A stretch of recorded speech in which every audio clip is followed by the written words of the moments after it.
We're going to jump in and show you a whole bunch more ins and outs with fills, strokes, editing corners, and duplicating step and repeat and so on. A couple things that I like to make really clear when we're working with the stroke weight of objects and how these things actually work. We can take an object and obviously apply a stroke to it, and we can apply a stroke of any color that we want to.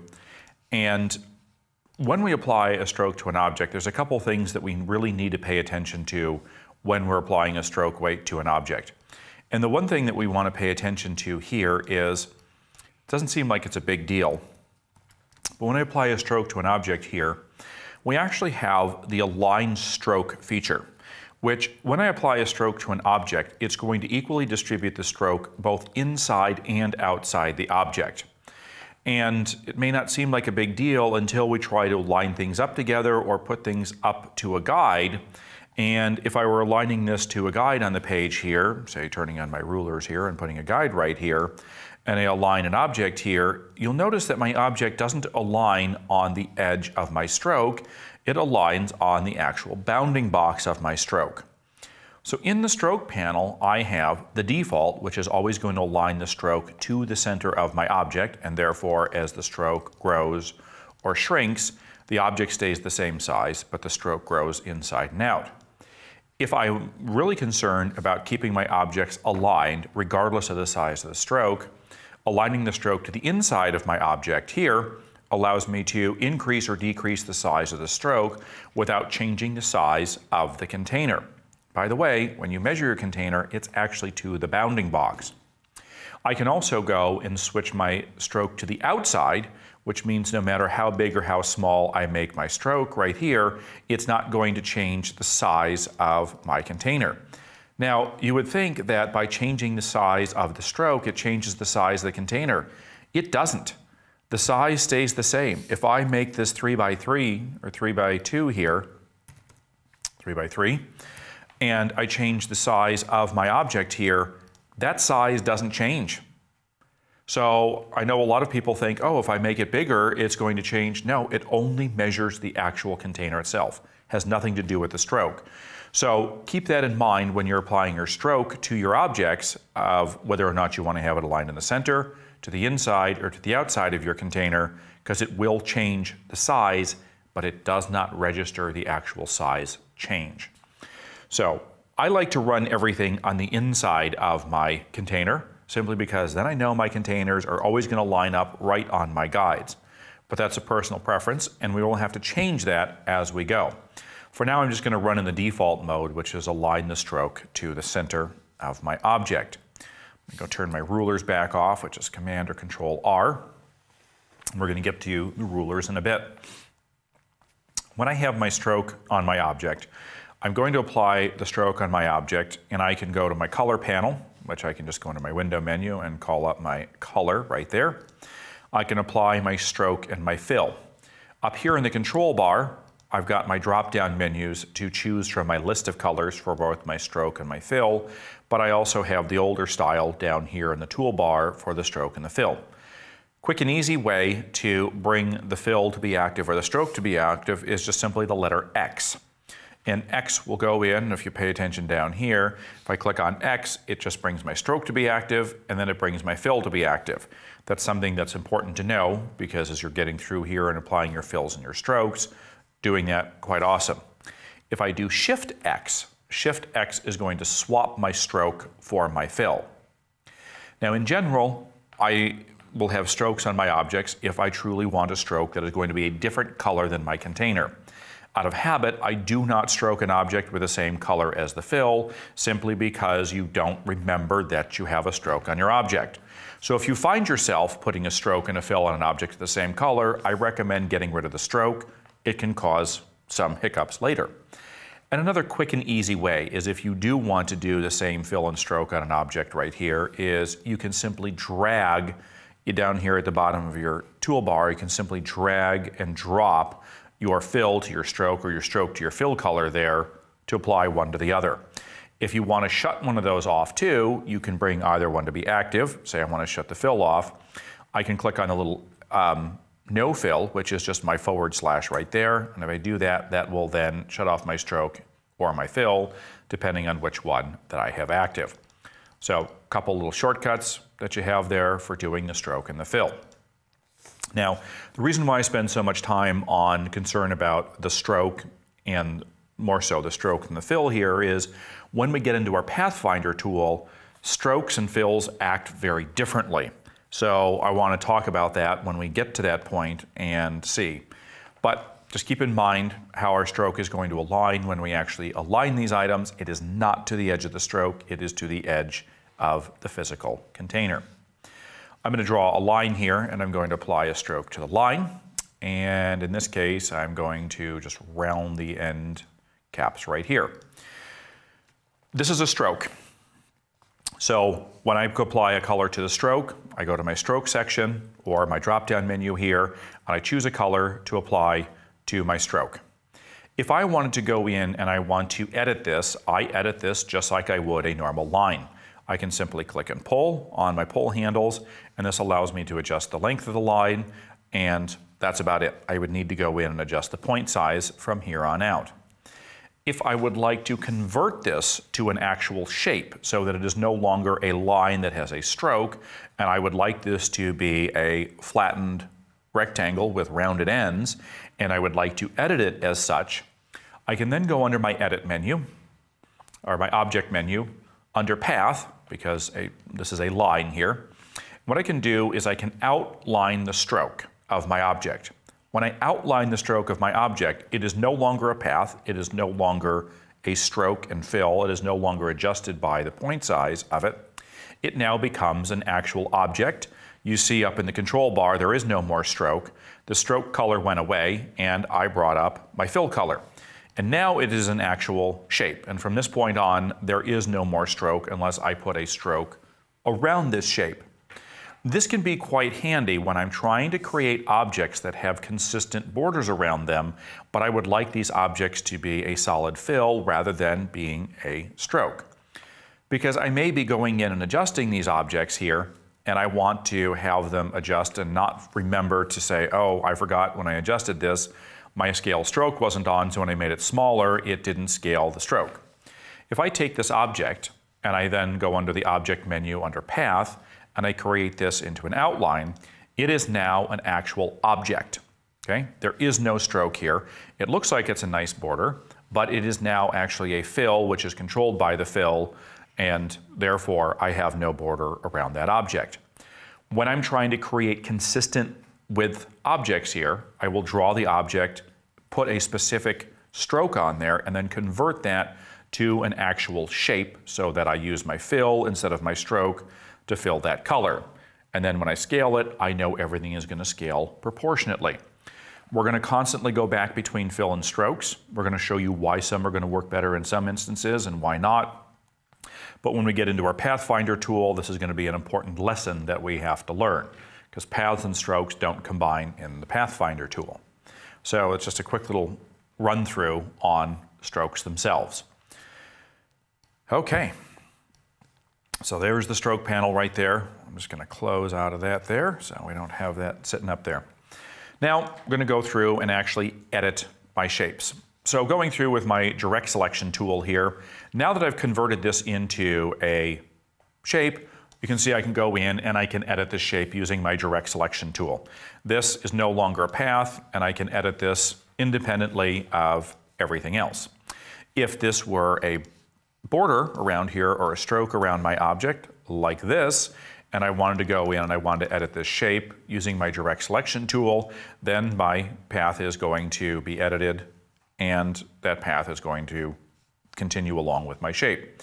Because I converted this path to an object, now when I change the object there, I no longer have the consistency around there. All depends on what I want to do with my shape. Going through and editing my shape here with rounded corners, this is where the widgets come in. So, new feature. And when I draw a shape now, this comes up as default, and these are my little corner widgets. Let me change this to a color that's going to offer some more contrast.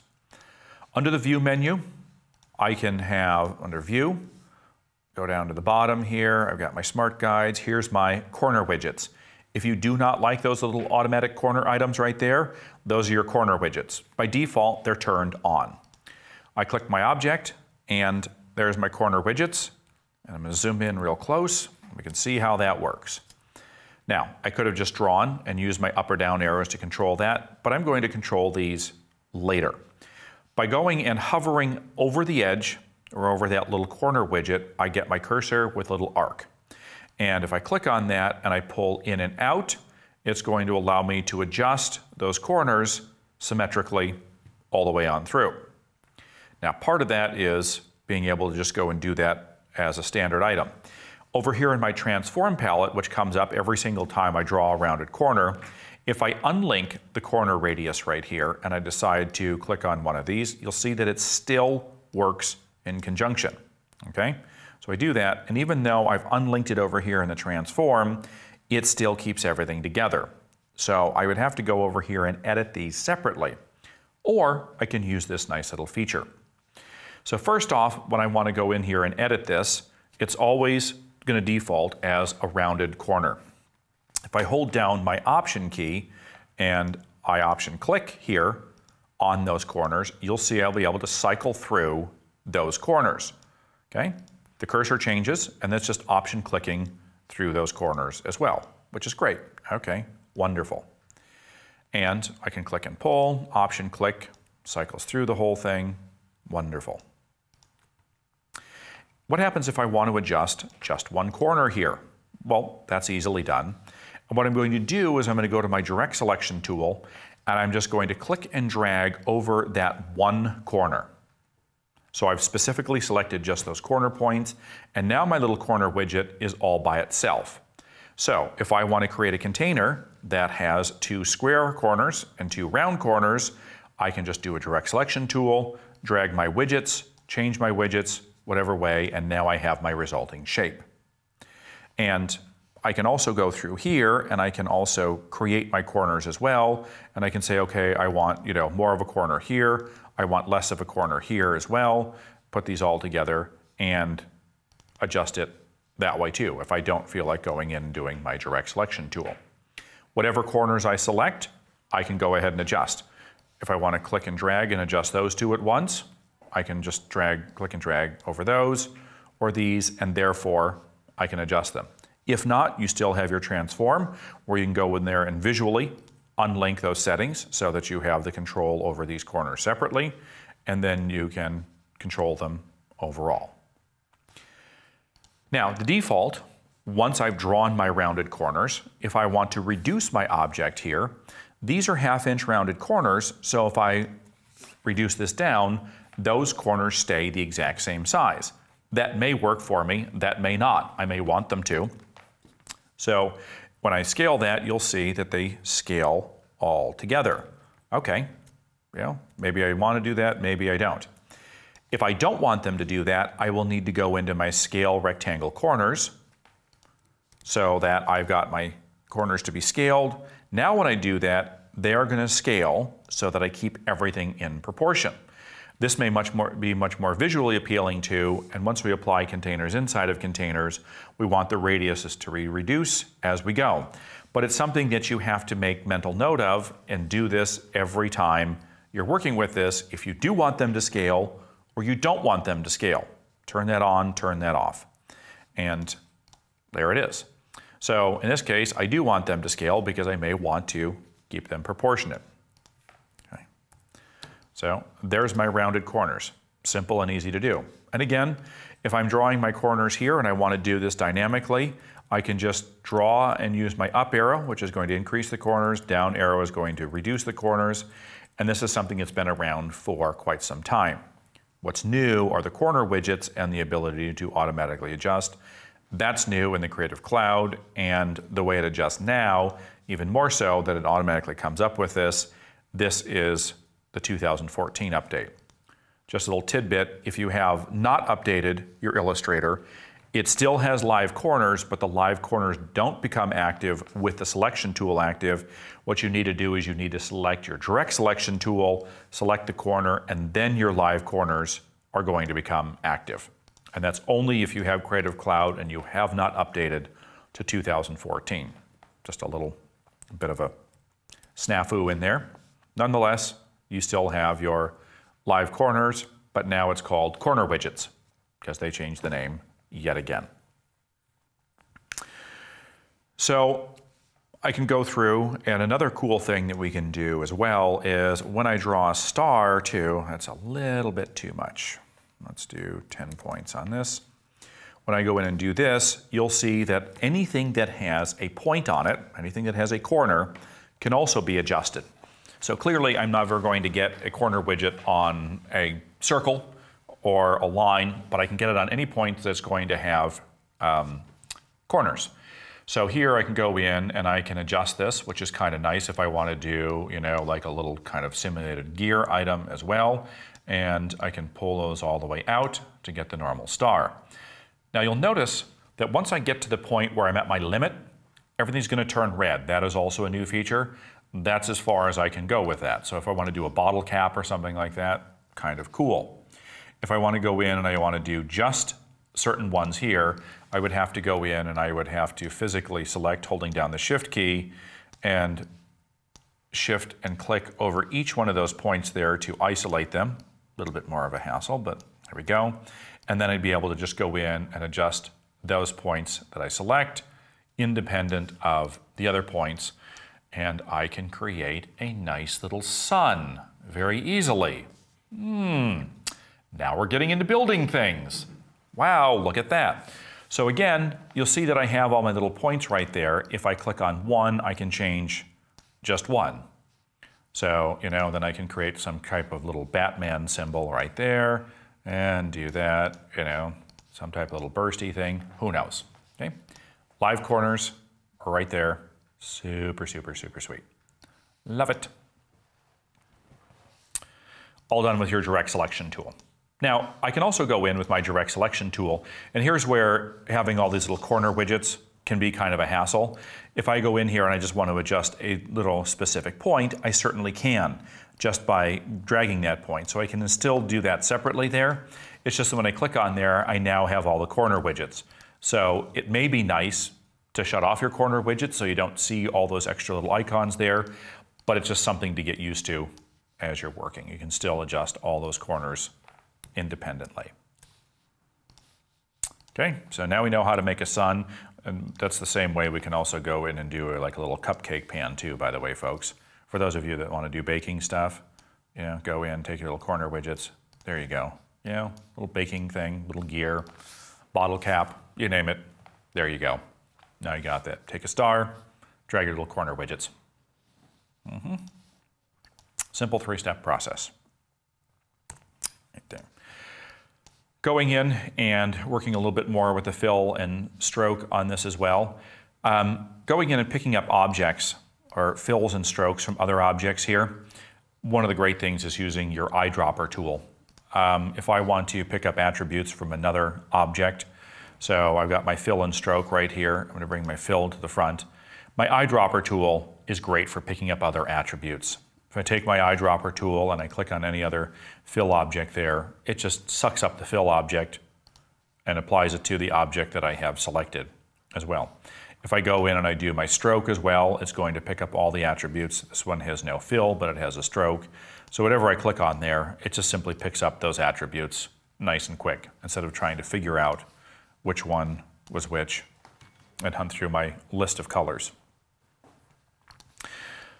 Now, when it comes to creating objects here and being able to duplicate and transform these objects, I want to be able to go in and duplicate these things rather quickly. So if I have an object right here and I want to duplicate this, I can go in and I can do copy and then I can do paste. Paste is always going to paste right in the middle of my screen. It doesn't matter where my pasteboard is. When I hit paste, it pastes right in the middle of the screen. So why do two steps when one will work just fine? And that one step is going to be Option, click, and drag. And you'll see when I do that, my cursor is going to double up when I'm selecting that. There's the Option key held down, and that tells me I can go ahead and duplicate my object. So I can very easily duplicate my object, hover over the outside edges, which allows me to then go in and rotate my object, Again, if I hold down my Shift key and constrain, I can do that. And with that, I can also begin to move things around, and I can also get things to align. And thanks to my smart guides, which we're going to use constantly, the smart guides are going to allow me to align things up on the page. And you can see those little smart guides flashing. Those are going to align top, bottom, left, right, and center with the object that we're moving to any other object on the page, top, bottom, left, right, or center.